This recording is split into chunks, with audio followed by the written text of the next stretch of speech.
So welcome for joining us. So Christophe is going to talk to us about the Persuasion Code, and I will hand over, and as the other sessions, we'll do some questions at the end, if that's okay. Is that right? Yeah. Jolly good. So thank you very much, and I shall hand over to you. Thank you. Meanwhile, I should have muted all of you, and since I'm recording for the benefit of those who would not be able to attend today, I think it's better to not let the video streaming. Catherine, you're still on video. Maybe I'll just turn it off for you. Today, we're going to talk about a subject that I'm deeply passionate about, which is the subject of persuasion. Now, the term persuasion may bring different thoughts to you. Some could be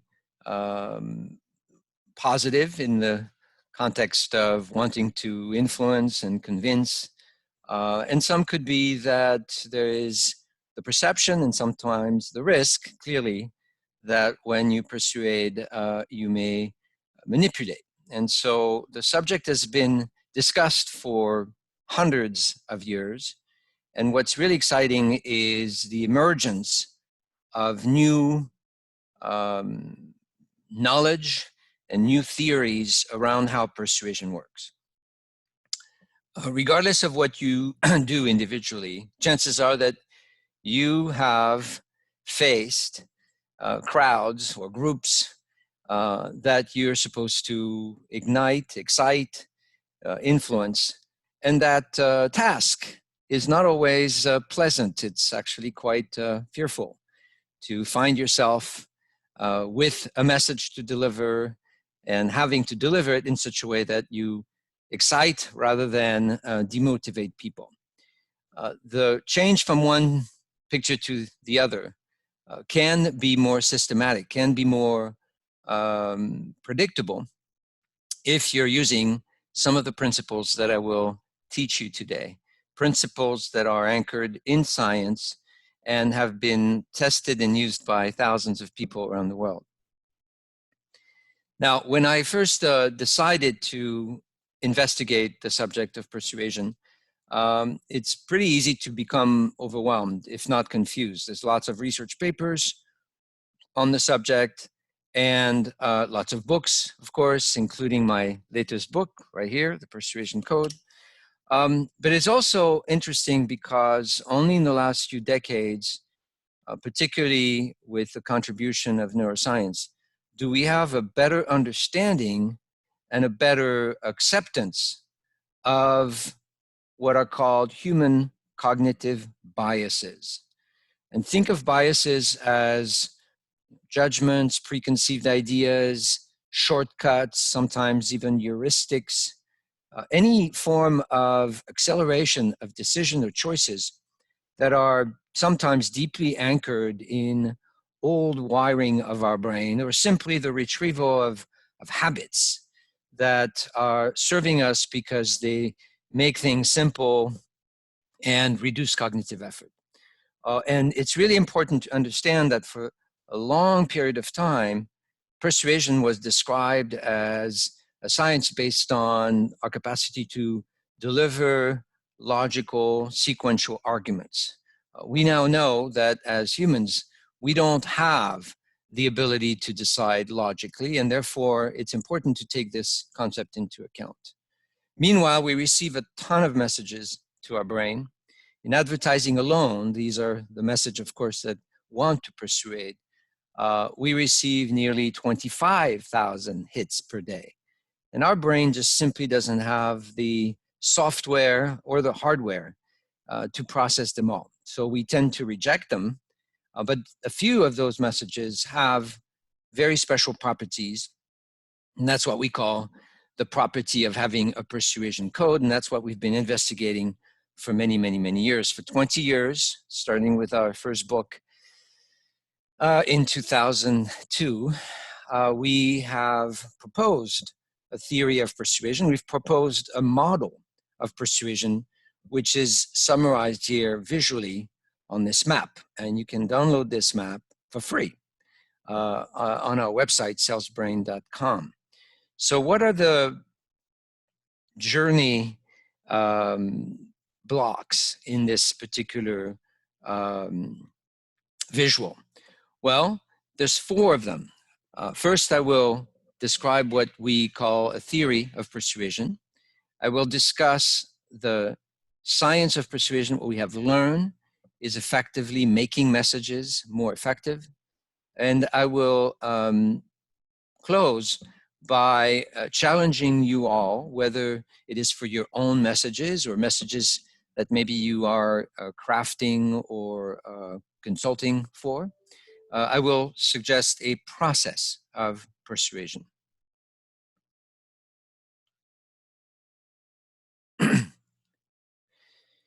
A theory of persuasion is meant to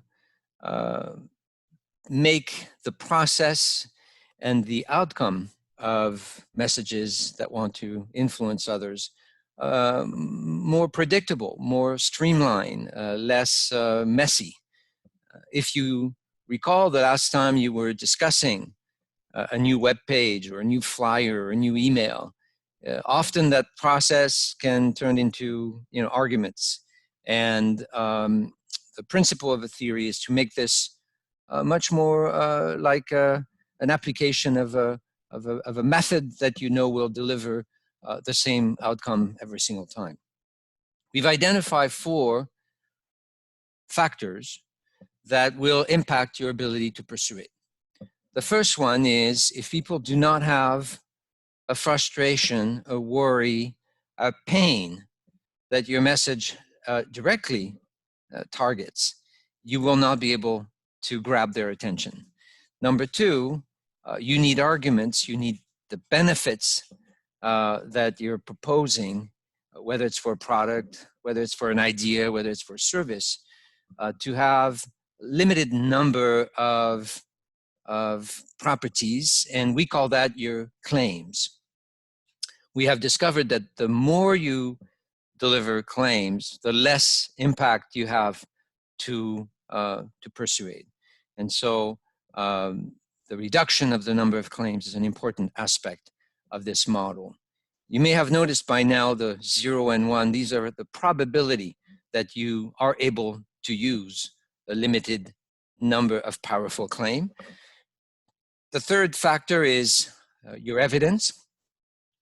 Sometimes we call that, as academics, the warrants of your claims. Well, if you don't have evidence, you will have a hard time, of course, convincing and closing the loop inside the brain. We call that your gain proof. And finally, we've discovered that within our brain system, there is a critical brain portion, if you will. It's also a circuit that needs to be activated first and foremost ahead of any other system in the brain.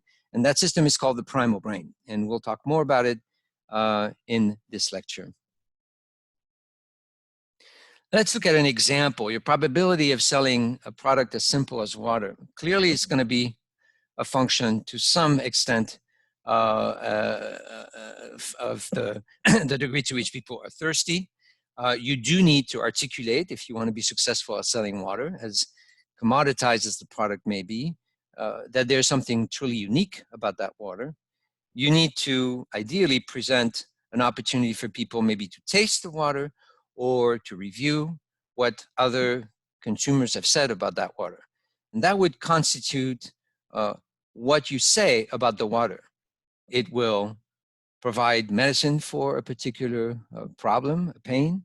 It has merits that are encapsulated into those claims, and it is provable. But if you want to reach more people and need to use a message to talk about pain, claim, gain, that's the last part of the process of the model of persuasion. And you need to create messages that specifically appeal to the primal brain.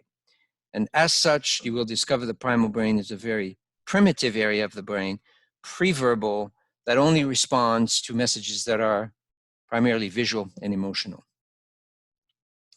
Now, I've studied brain systems for a long time, and I've done a lot of research, particularly investigating the nervous system, because I became frustrated as a consumer researcher, depending on too much what people can report.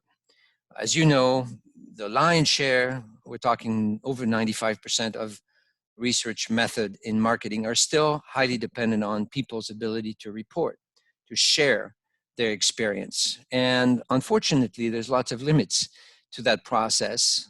Not only that we have challenges in articulating, especially our feelings or emotions, because we lack simply words to describe many of those emotions. The speed at which we are affected by messages is such that we do not have the capacity to observe and report it. So a lot of the effect of messages, whether it's a website, whether it's a commercial, really go below the radar, below our level of consciousness. So I decided to use methods that are now used quite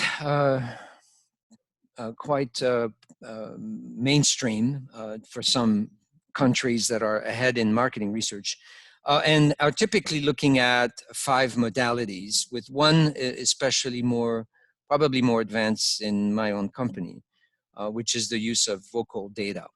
So the study of facial expression has been popular. It is not easy to use for all kinds of investigation because our facial movements tend to speak information that you can decode if the stimulus is particularly engaging. So a commercial would be a good idea to investigate with facial expression software, but not a packaging or even a website. Vocal data analysis is a really incredibly powerful technology where we can have in-depth conversation with our customers. Particularly, we allow them to talk about their pain points, and we can measure, without only paying attention to the words they use, we can measure their level of arousal, their level of stress, their level of cognitive confusion, even their intention to deceive. Of course, eye tracking has been around for a long time and designed to help us all as students of consumer choices understand where the eyes are going and for how long. So we can image fixation points, and we can look at even pupil dilation, or even measure the degree to which people are making tiny movements in front of a screen, for instance. We measure the moisture of the skin. We can do that 300 times per second. And finally, of course, we use electroencephalogram, a very popular technology to monitor the activity on the surface of the brain. And we're talking now on the surface of the cortex. So all these data points, all these sensors that you can see here visually, are typically used together. And we're collecting gigabytes and gigabytes of data that helps us monitor and measure states that, again, we no longer need to have customers describe. States of attention, states of comprehension, the degree to which people are actually having cognitive effort, or what's called cognitive load. We measure engagement, particularly in the frontal lobe, and the way the eyes are fixating and decoding a story visually. All of that data has given us the confidence to be able to now say, by having done the science, that the first part of the brain to ignite, to awake in front of a persuasive messages is indeed the primal brain. The primal brain has the responsibility of our survival, to make a bold simplification, and early form of attention, both visual and motor attention, are controlled by the primal brain. Therefore, if your message is not able to speak and awake the primal brain, the message will not be elaborated in the higher, more evolved areas, which are part of what's called the rational brain. I'll give you a very simple example, and sadly, many messages are attempting to bypass the primal brain, for instance, by only using text. And this is a life insurance message. Now, there's nothing wrong with the copy. It's actually quite elegantly written. Most people believe life insurance policies are all the same, but that's not the case, etc. But the first part of the brain that will be exposed to that message is the primal brain. And for the primal brain, this message has no capacity to ignite any meaning, any emotion, and therefore it will be immediately dismissed. So thousands, millions of messages are instantly doomed because they're not able to engage the primal brain first. Now, I'll show you a campaign, which is for life insurance, that will probably surprise you, if not shock you, but has the capacity to deliver an instant response from the primal brain. And that response is strong enough to send basically a signal of urgency and importance to the frontal lobes. So you see, persuasion is a bottom-up effect. The first step is to hit the primal brain. The second is to allow that message to elaborate and radiate upwards into the frontal lobes. Now, when we laid out the principles of that theory almost 20 years ago, there was a lot of pushback, lots of shock, lots of opposition, until the publication of this critical book in behavioral economics called Thinking Fast and Slow.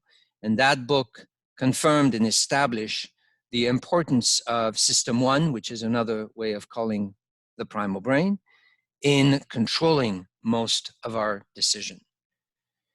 I invite you to quickly look at those critical differences between the two systems. Of course, they communicate, they collaborate, but one has a different agenda than the other.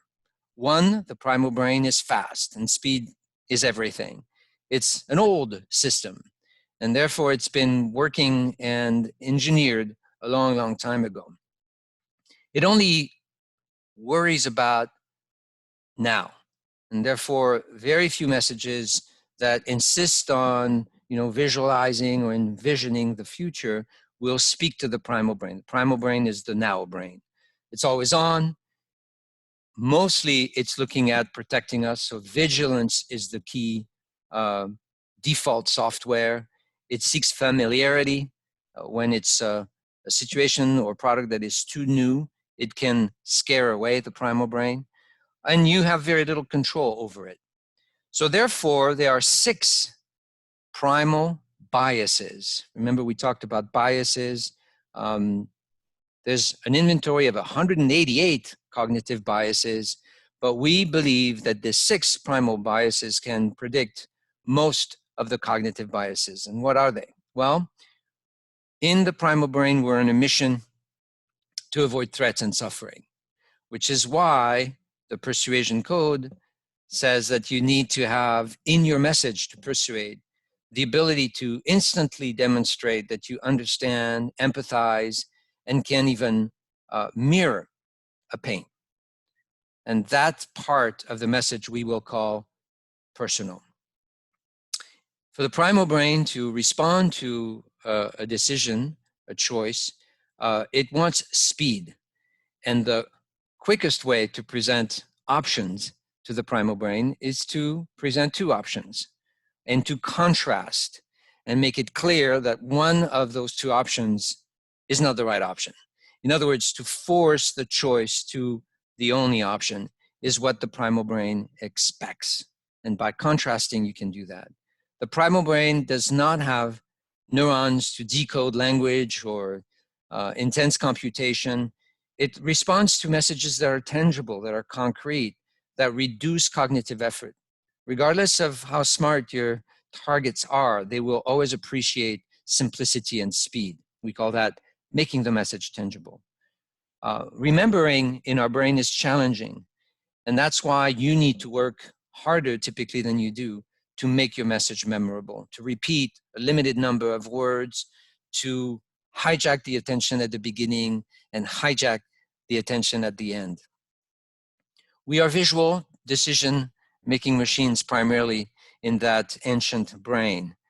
We've had eyes before we had a cortex, and therefore decoding and drawing the meaning of a narrative visually is a priority for the primal brain. And finally, we expect messages that affect us to trigger cocktails of hormones and neurotransmitters, to trigger emotions. Without emotions, messages have no chance to influence the brain. So in this journey of decoding the effect, we have laid out these 6 principles, we call them stimuli, which I encourage you to revisit, maybe on our website, and consider anytime you reassess the effect of a message, you can see if you are able to hit all 6 at once, because the idea is not to pick and choose, is to really hit them all. To hit the personal by making sure you're centering your message on people's biological selfishness, and by making sure that you're more, your story, your wording is more about inviting people in the narrative by using, for instance, the word you, rather than by bringing the story from your perspective, from the perspective of the business. Contrasting, as I mentioned, is really because too many messages look the same. Too many messages look like an assembly of pieces of fruit that are of the same color. In the absence of contrast, we can't make a choice. We can't even orient our own visual attention. And so contrasting is a very easy technique, certainly visually, but also in your ability to contrast the narrative that your solution, your product, is inviting people to consider. For instance, in this Weight Watcher ad, there's little hesitation as to what the story really is telling you, simply by contrasting the size of 2 doors. Making things tangible is making things obvious. Understanding that the bandwidth of the brain is limited, and we're challenged to receive an enormous amount of data that far exceeds our bandwidth. So I tell my client that it's actually very easy to be complicated. It's very easy to inflict cognitive effort, but it's very hard to be simple. And therefore, we really encourage people to work much harder to simplify and create messages that are instantly impressioning on your primal brain. For instance, in this particular case, you will never doubt within seconds that this product is extraordinary. Yet, it's a very commoditized product. Most people do not believe that, a duct tape should be much better than another duct tape, but by presenting it in a situation that is real, that's tangible, you're immediately taking in to your primal brain the evidence that this product is extraordinary. As I said, memorization can be a challenge for the primal brain. Therefore, you need to consider the journey of a message across typically what happens at the beginning and at the end. And in our model, we recommend, of course, to take advantage of the prime time of our attention, which is the beginning and the end. And the prime time also suggests that you need to hijack from the story around the pain, then unfold the possibility that you have discovered solutions. A maximum of 3 is the recommended amount of claims, and present the evidence, while at the end, remind everybody of the importance of addressing this issue and repeating the power of your claims doing so. So as you can see, this is the narrative framework of a good story, and our brain is wired not only to like story, but to remember stories. A couple more just to highlight again what the Persuasion Code is about. We're visual in the way we process information first, and therefore the best ads, the best messages to influence are messages that will deliver the story visually, such as this one for public health purposes, or this one to tell you that this headset has enormous capacity to stop noise. And of course, in this particular story, you're envisioning that this poor guy is going to die because of it, right? Finally, as I mentioned, emotions are not optional in messages to persuade, they're absolutely necessary. And therefore, I jumped to this as a way of kind of waking you up at the end of this particular segment. But you need to understand that emotions are necessary to influence or sell. This is another example of an ad that has the capacity to ignite an emotional lift. And an emotional lift is typically picking a negative emotion from this wheel of primal emotion and finishing the story into a positive emotion. A lot of people believe that because I talk so much about pain and frustration and worries that I'm recommending negative messages. I'm not recommending negative messages at all. I'm recommending narratives that take into account the urgency and the importance of a negative affect in turning into a positive affect. So as you can see, we've reviewed the way you ignite interest in the primal brain. Now I just want to discuss, before taking question, the 3 steps that are really necessary before you finish the construction of a message, which is the delivery to the primal brain.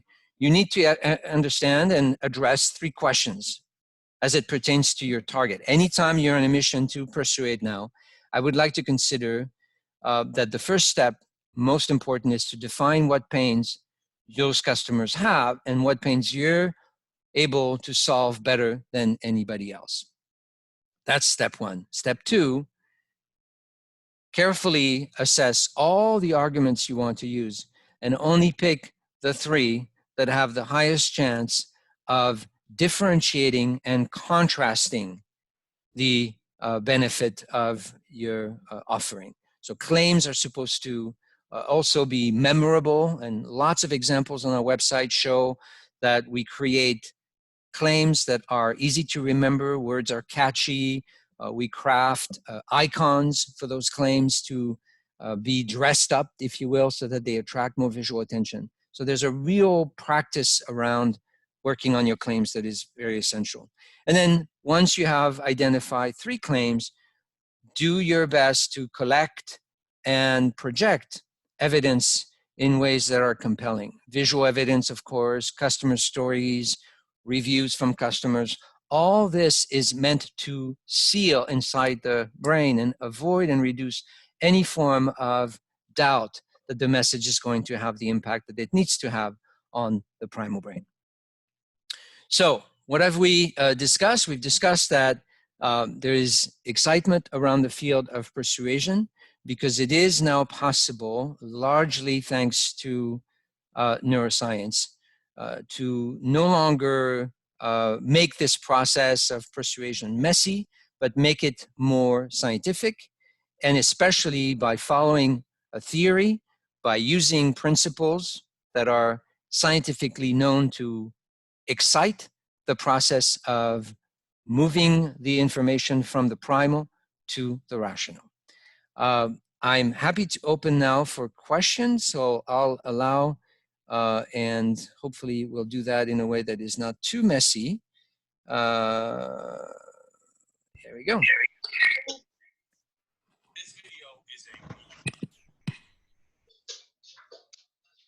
Anyone has a question that I can address? So thank you very much for the talk. Do we have any questions?